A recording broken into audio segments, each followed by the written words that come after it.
Eu sou o Eduardo Bueno e esse é o B de Brasil. Vamos mais umas.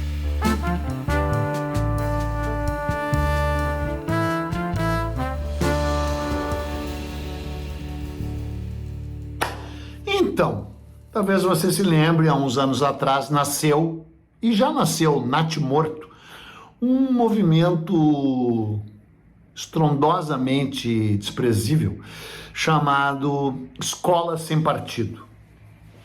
Ele até teria os seus méritos se ele de fato quisesse discutir a questão ideológica no estudo da história no Brasil, porque sim, ele chamava Escola Sem Partido, mas o alvo, o foco dele eram os livros didáticos e o ensino da história, ou seja, na minha área, se meteu comigo nos colégios na base curricular brasileira, tanto os colégios particulares quanto a rede pública.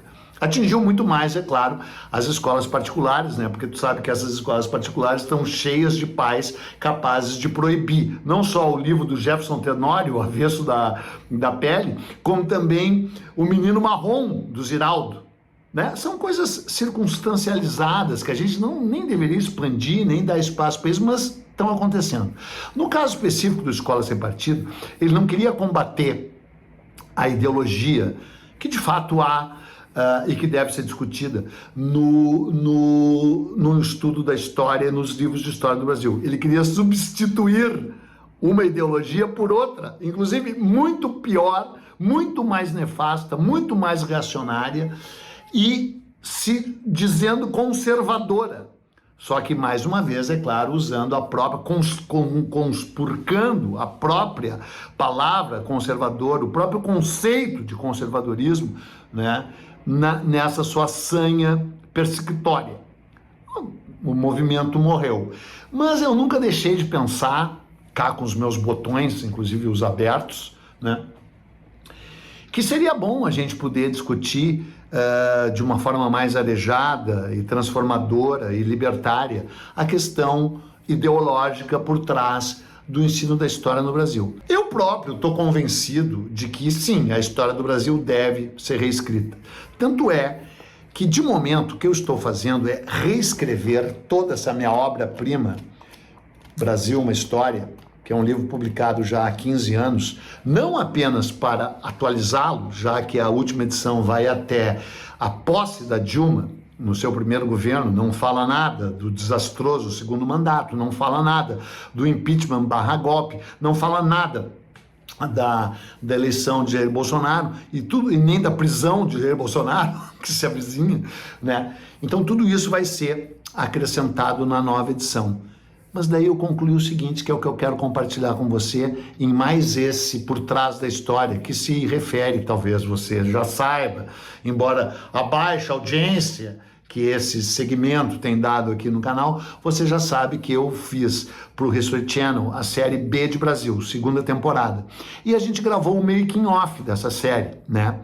E nessa série, enquanto eu estava projetando essa série, junto com a equipe lá, com o roteirista e tal, bababá, a gente concluiu que a história do Brasil sempre sonegou o espaço que os povos originários, que os pretos e que as mulheres tiveram na história do Brasil. E sim, está na hora de reescrever a história do Brasil. E é justamente isso que eu estou fazendo na reedição desse livro. Eu não apenas estou atualizando da Dilma até a prisão do Bolsonaro, como também estou acrescentando em todos os capítulos o papel dos indígenas, o papel dos negros e dos escravizados e ex-escravizados e das mulheres, que sempre tiveram o seu papel obscurecido, sempre se tornaram invisíveis, né, na história do Brasil. Especialmente, claro, há livros específicos sobre esses segmentos, mas eles nunca parecem ter sido plenamente incorporados a uma história geral do Brasil.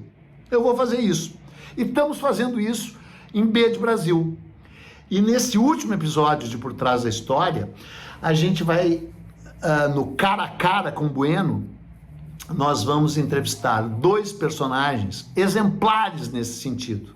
O José do Patrocínio, que foi um extraordinário jornalista brasileiro, um negro combativo, que nasceu no limite, no limiar da escravização, só foi libertado pelo próprio pai, porque blá blá blá, mas sempre foi escorraçado, se tornou um grande jornalista e um grande abolicionista, né? Um libertário, o tigre da abolição, cheio de complexidades, né? Porque ele defendia a princesa Isabel, que era monarquista, ele se envolveu em confusões com os republicanos. Vai lá ver a série, né?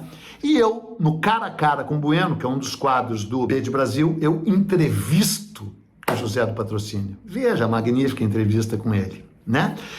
Claro que eu entrevisto o ator Caio Juliano, extraordinário, magnífico ator, nascido em Porto Alegre e que mora no centro do país, mora em São Paulo, e fez o papel, representou brilhantemente o papel do José do Patrocínio.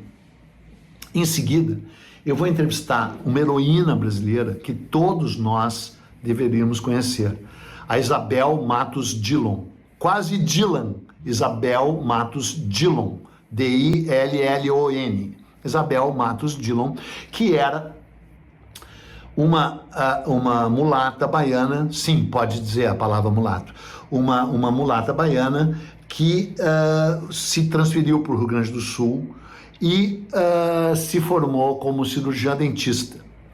E ela descobriu uma brecha na dita Lei Saraiva de 1860 e pouco, 70, que dizia que toda pessoa que tivesse um diploma universitário poderia votar.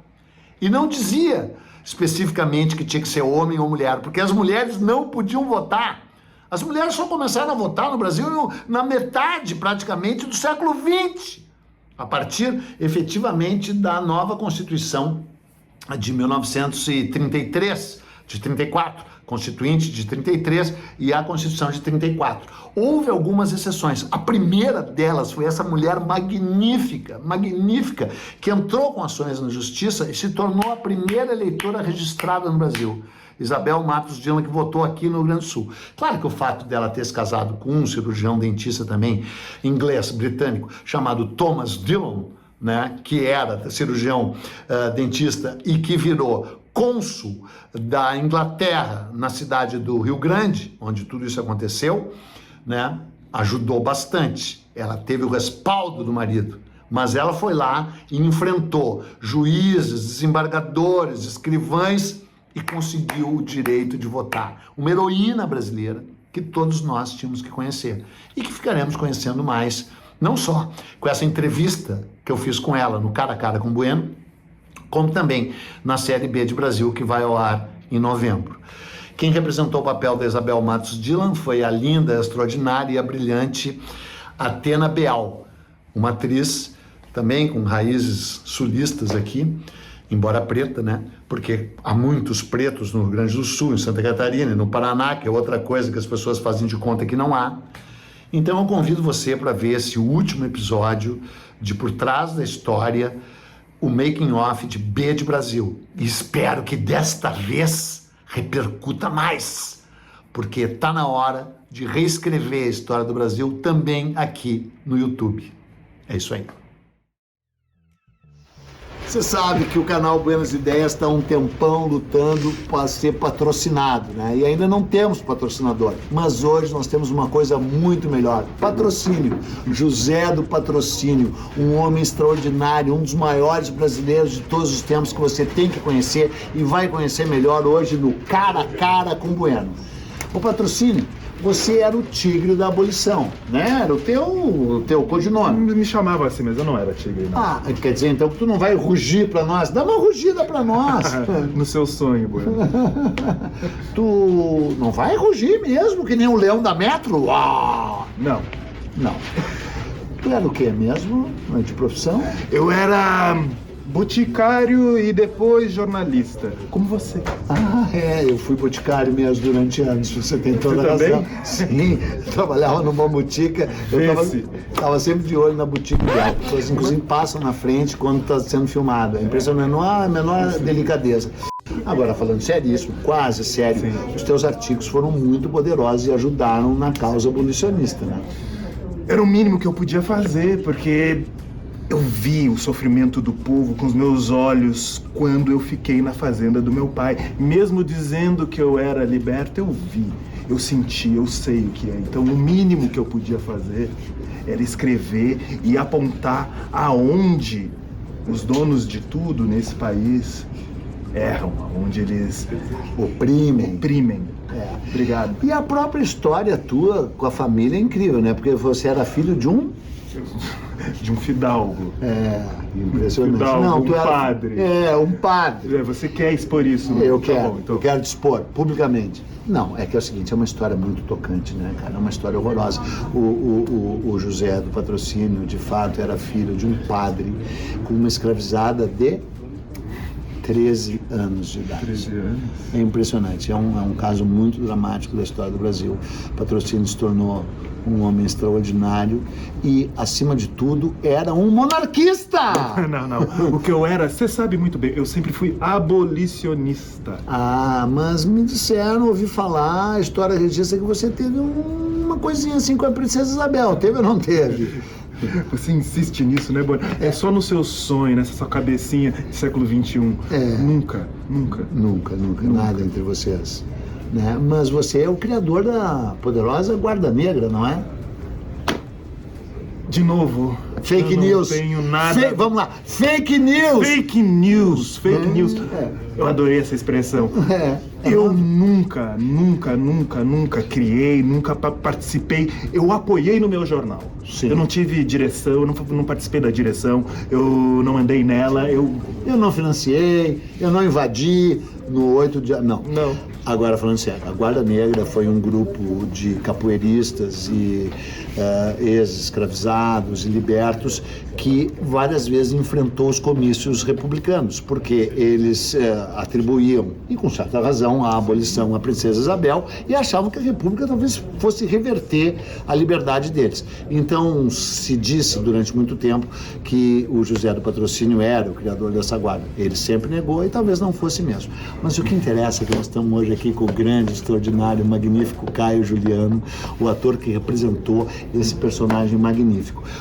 Como é que você se sentiu representando esse elemento fantástico da história brasileira? É difícil saber como um cara que passou por tudo que ele passou e ainda conseguiu proeminência, né,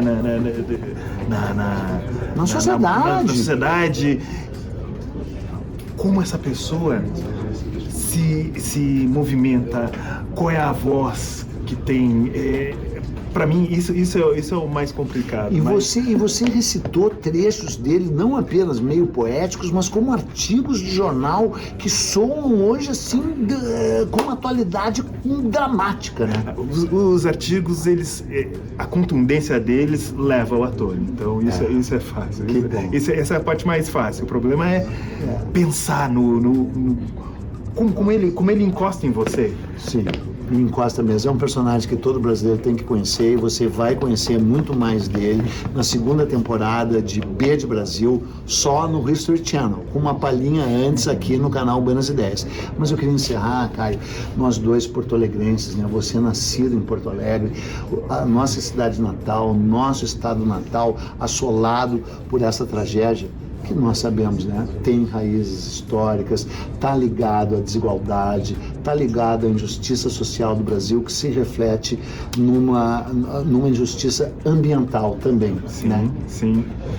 Os avisos foram dados há 50 anos, não se faz nada, 60 anos, não se faz nada. Nada.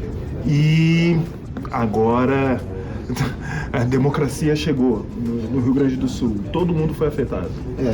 Eu tenho brincado tragicamente, mas é uma enchente comunista, né? Atingiu todo mundo, pegou nos ricos também. Agora, é muito triste ver como o Estado foi abandonado e no que isso significou agora, no que isso deu agora, né? E não foi abandonado só pelos dirigentes do Estado, pelo governo federal e por tudo, e pela própria sociedade civil, tantas vezes inoperante, né? Que agora sim, uma sociedade civil que mostrou muita fibra, muita união, mas que foi uma sociedade que também não defendeu o que era seu. Exato.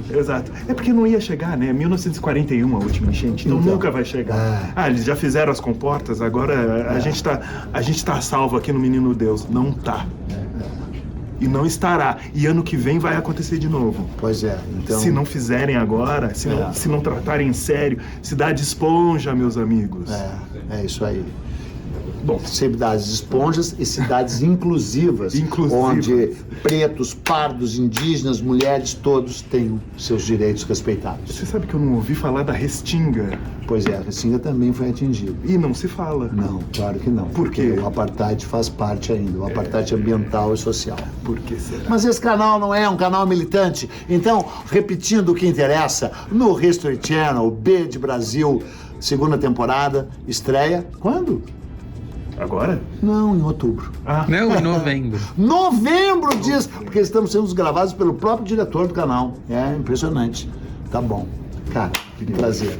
Muito bom. É isso aí. Valeu. Muito obrigado. Cara a cara com Bueno hoje numa noite especialíssima. A gente vai entrevistar a Isabel Matos Dillon, que foi simplesmente uma heroína desconhecida da história do Brasil. Foi mesmo. E o que você fez, Isabel? Conta pra nós. O que eu fiz? Eu conquistei o direito ao voto feminino do Brasil. Na verdade, não era a oficial, mas eu fui a primeira mulher a votar no Brasil. Os registros provam. E você nasceu aonde? Nasci na Bahia, Só podia, né? em 1861. Nossa. E aí, ficou morando lá na Bahia? Não, ou eu quê? fui pro Rio de Janeiro para estudar medicina. Aí depois eu casei, fui pro Rio Grande do Sul, montei meu consultório, enfim. Mas você estudou medicina, tinha muita mulher junto com você no curso de medicina. Nada. As mulheres não podiam, né? Não que não podiam, mas eu já era uma pessoa que gostava muito de estudar, né? Sempre foi uma coisa... Desde pequena. Desde pequena eu era uma grande leitora. E você se formou em medicina? Infelizmente eu não consegui concluir, né? Me formei dentista. Olha aqui. Tá feio. Tá precisando Muito açúcar. de algo. Tá precisando de alguma coisa aí. Pois é. E como é que você começou essa luta para obter o voto? Foi no Rio Grande do Sul. Foi no Rio Grande do Sul, e lá que eu consegui. Na verdade, depois que eu tentei transferir o título de... Eu não devia ter transferido. Foi ali que deu ruim. Foi ali. Pois e daí eles tiraram meu direito. Total. E depois você concorreu também. Então, para deputada, né? Porque como é que era o nome? Constituição de 1991. Isso, exatamente. Não podia votar, mas podia concorrer. Podia. É o Brasil, é o Brasil. Nessa época, você mesmo que escrevia o nome do candidato. E você escreveu o seu. Escrevi o meu, mas não tive voto suficiente. Né? Não virou presidente do Brasil? Quem sabe no futuro? Quem sabe um dia alguma outra mulher. Então, a gente está aqui com a extraordinária, magnífica, encantadora Athena Beal, mãe da Maitê, que fez o papel de mais uma dessas heroínas brasileiras que a história oficial simplesmente renega.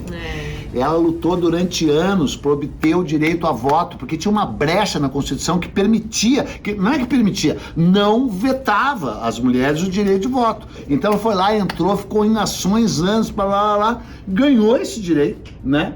Chegou a votar, né? Os registros mostram que você votou. Uma vez. Votou em quem? Em mim? Um candidato republicano da época. Nossa! E tinha alguma candidata mulher? Não. Eu votaria em você. Muito obrigada. E votaria também na continuidade da série B de Brasil, segunda temporada, que está tendo essa continuidade, e você está acompanhando aqui em Por Trás da História, no canal Buenas Ideias, com essa maravilhosa, extraordinária Athena Beal. Obrigada. Obrigado a você.